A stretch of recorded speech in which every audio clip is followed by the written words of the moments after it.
Hello everyone, my greetings to one and all. This is the 16th session on estimation of national income. In the previous session, you have understood about value of output. By estimating value of output of each firm and each industry, one finds that there is double counting, which does not give the true picture of national income. To avoid double counting, value-added approach is taken into account. I am Poonam Vohra from Economics Learning Center, and in this session you will understand what exactly is meant by value-added method. How is it used to find domestic income and finally national income? So let us begin. Value added. It refers to the addition of value to intermediate good by a firm by virtue of its productive activities. In order to find value added, one needs to deduct intermediate consumption from value of output, where value of output can also be written as sales plus change in stocks. When one finds value added, it is actually speaking gross value added at market price. One can then find net value added at factor cost, and for that consumption of fixed capital and net indirect taxes need to be deducted from gross value added at market price. So to sum up, net value added at factor cost can be found from value of output, which will be value of output minus intermediate consumption minus consumption of fixed capital minus net indirect taxes. So one gets net value added at factor cost. Now have a look at this illustration. In this hypothetical example, there are three transactions take place by farmer, by miller and by baker. Farmer produces wheat whose value of output is rupees 800.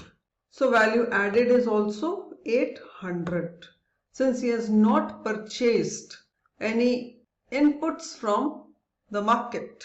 Wheat is sold to the miller who adds value to it, and the value of output is now 1000. In this case, miller has purchased wheat from the farmer worth rupees 800. So intermediate consumption in this case is 800. So one can find value added, that is 1000 minus 800, which is 200. Now miller sells flour to baker for baking bread. Value addition is made and now the value of output is 1200. As baker purchased flour from the miller worth rupees 1000, 1000 is the intermediate consumption of baker. So value added is now 1200 minus 1000, which is 200. So one can find the gross value added, that would be gross value of output minus intermediate consumption. Gross value of output is the summation of the three transactions, which is 3000. Intermediate consumption is the summation of 800 and 1000, which is 1800. So value addition is 3000 minus 1800, that is 1200. So to sum up, one can observe, so it is observed that wheat and flour here is counted more than once. So value of intermediate consumption is deducted and one then finds value added.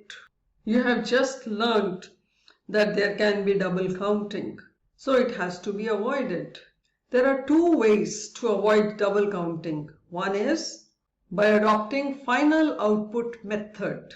That means one needs to take into account the value of only final goods. In this illustration that you have just understood, the value of bread worth rupees 1200, which is sold to final consumers, should be taken into account. Second method is value added method, or the sum total of value added of each producing enterprise should be taken into account to estimate national income. Like in this example, we have discussed that value added by farmer is 800 plus value added by miller is 200 plus value added by baker is 200, which makes it 1200. So one can adopt either of these two methods to avoid double counting and have correct value of GDP. While estimating GDP by value added method, one can observe that value added is same as factor income. How is it so? Let's understand. Finding monetary value of the physical output means to take into account expenditure incurred on non-factor inputs, that is intermediate consumption, plus expenditure incurred on factor inputs, that is payment of wages and salaries to labor, payment of rent to land, interest to capital, and profit to entrepreneurship. Some amount of depreciation is always kept as, and one also needs to take into account the taxes to be paid minus the subsidies producer gets. By adding all these, one finds gross value of output at market price. So it becomes easy to find now net value added at factor cost. This means one needs to deduct intermediate consumption, depreciation and net indirect taxes from gross value of output at market price. So by doing so, one is left with wages and salaries, rent, interest and profit, which is nothing but factor income.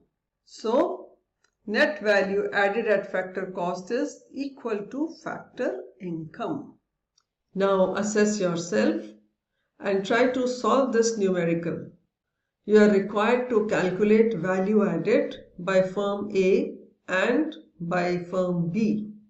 The information is all about sales by A and B, stocks of A and B, purchases made by A and B, plus some taxes and depreciation and so on.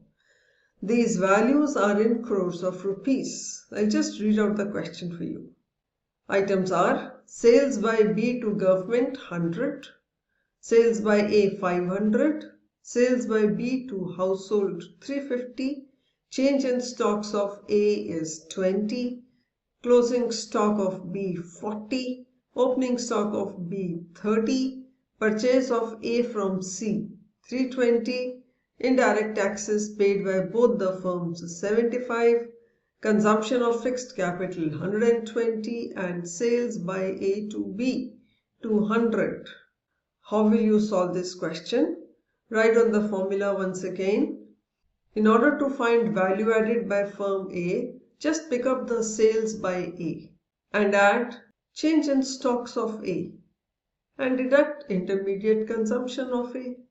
Similarly, find it for B. Now please check the solution.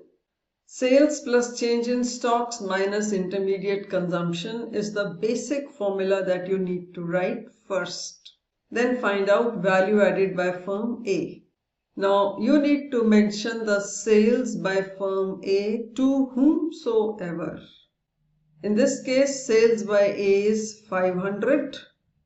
Change in stocks, closing stock minus opening stock, if it is not given as change in stocks, which is 20 in this case. minus purchases made by A from C, 320. So answer is 200. Similarly by B, sales by B to government, sales by B to households, plus change in stocks, that is closing minus opening stock, minus sales by A to B, which is intermediate consumption for B. That is, if sales have been made by A to B, it also means that B has purchased from A. So, sales by A to B is intermediate consumption of B. By substituting the numerical values, one finds value added by B is 260. I hope you have understood value added method. With this, the session comes to an end. The next session would focus on the steps involved in the estimation of value added method. Till then, keep reading and keep practicing.